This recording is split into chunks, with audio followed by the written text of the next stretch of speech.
자동차 연구를 위해 차량 석 대를 사비로 구입했다는 그.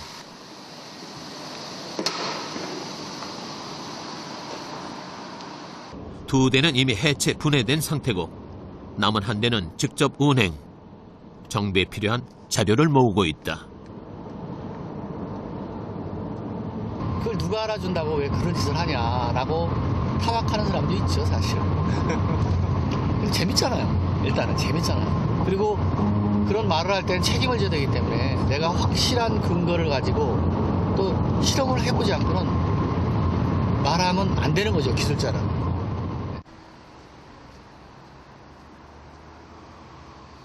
한 수입 자동차 업체 정비기술연구소를 찾은 박병일 명장.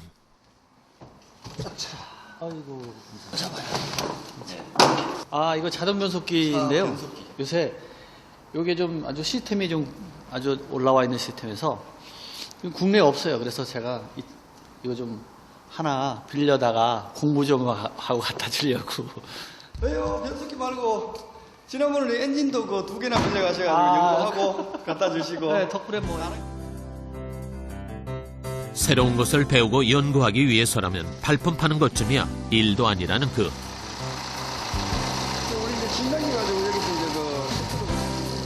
이제 현재 세계 자동차 시장을 주도하는 친환경 자동차. 그 정비 기술은 이제 시작에 불과하기 때문이다. 예를 들어서 예전에는 자동차가 뭐 어떤 사람은 3시간 걸리고 어떤 사람은 1시간 걸리고 정도의 차이지만 지금 모르면 3년 걸리고 알면 3초입니다. 이게 배선이나 이런 거 보면 참 내가 보면 이런 거 볼 때마다 항상 정말 감탄합니다. 예를 들어 요 배선 하나는 첨단 자동차의 정비 이론만큼은 자신의 힘으로 만들겠다는 포부. 그의 탐구열은 작은 부품 하나도 놓치는 법이 없다. 명품이 그냥 만들어진가 이런 생각이. 근데 이게 이제 고집스럽죠.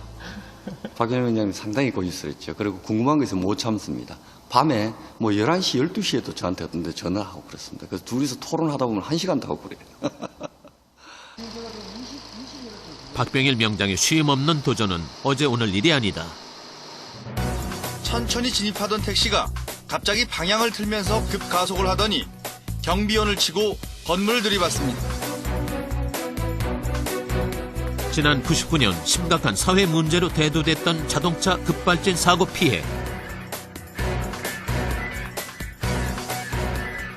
자동차 선진국이라는 미국, 일본에서도 정확한 원인을 밝히지 못한 채 소비자의 과실로 몰고 갔으며 이는 우리나라도 예외가 아니었다.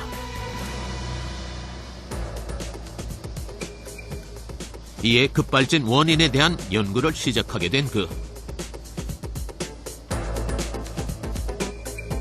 당시 언론이나 학계에선 급발진의 원인이 전자파의 영향이란 주장이 대세였으나 박병일 명장의 생각은 달랐다. 자동차 역사는 한 130년 되는데요. 기계적일 때는 고장 없었거든요. 자동차의 컴퓨터, 전자화가 되면서 이런 고장이 생기기 시작했어요. 우리나라도 그렇고 당연히 일본이나 미국, 독일도 그랬거든요.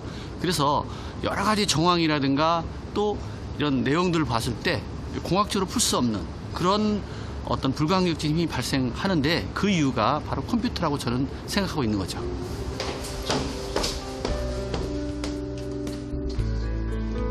탄탄한 실무 경험에서 비롯된 의문점을 풀기 위해 그는 제일 먼저 이론적인 근거를 찾아 나섰다. 각종 자동차 관련 서적은 물론 물리학과 기계공학 등 다양한 분야의 이론서를 섭렵했고 마침내 급발진 원인에 대한 확신을 굳히게 됐다. 급발진 생결을 보면 2000cc 이하는 급발진이 거의 없지 않습니까? 2000cc 이상 차들이 급발진이 많다는 얘기는 결론적으로 말하면 컴퓨터가 더 많이 달린 차가 그럴 확률이 높다는 얘기가 되는 거죠. 컴퓨터와 컴퓨터 간에 통신할 때 아니면 어느 한쪽에 컴퓨터가 트러블 생기면 바로 다음 컴퓨터까지 연결되기 때문에 그런 현상이 더 노후해진다 보는 거죠. 그가 찾은 원인은 엔진을 조정하는 전자제어 장치로 그 위치가 문제였다. 이쪽에 있었어요. 이쪽 위치에 있으면 습기에 굉장히 노출될 수밖에 없었어요. 그러다 보니까 급발진이 더 증가하고 있었죠. 기존 전자제어 장치는 자동차 실내의 난방 장치 옆에 위치해 있었다.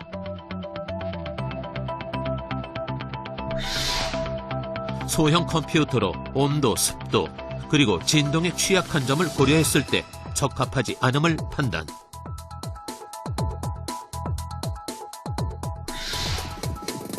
습기를 증발시키면서 비교적 안정적인 위치로 옮겨야 한다는 것이 그의 주장이었다.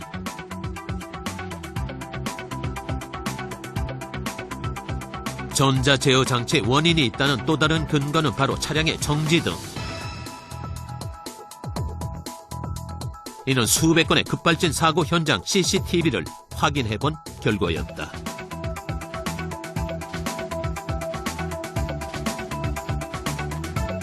운전자의 과실로는 도저히 설명이 불가능한 급발진 사고의 원인. 그러나 그의 주장은 철저히 외면됐다. 냉담했습니다. 한마디로 거의 사람들이 등을 돌렸죠. 일단 왜 그랬느냐면 그 당시는 지금처럼 교수다, 명장이나 기능항공인이 아니었어요. 그래서 이제 제가 그 컴퓨터에 대한 실험을 하기 시작했고 내 차를 가지고 실험을 했어요. 그래도 되는 거죠. 한 대만은 믿을 수 없기 때문에 차를 5대, 총 6대를 사가지고 제가 실험을 해서 그 원인을 찾은 겁니다.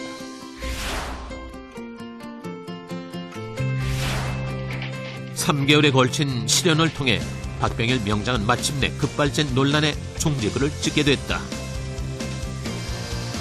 기름쟁이라고 낮춰보는 사회의 편견을 고집과 신념으로 깨뜨린 그러나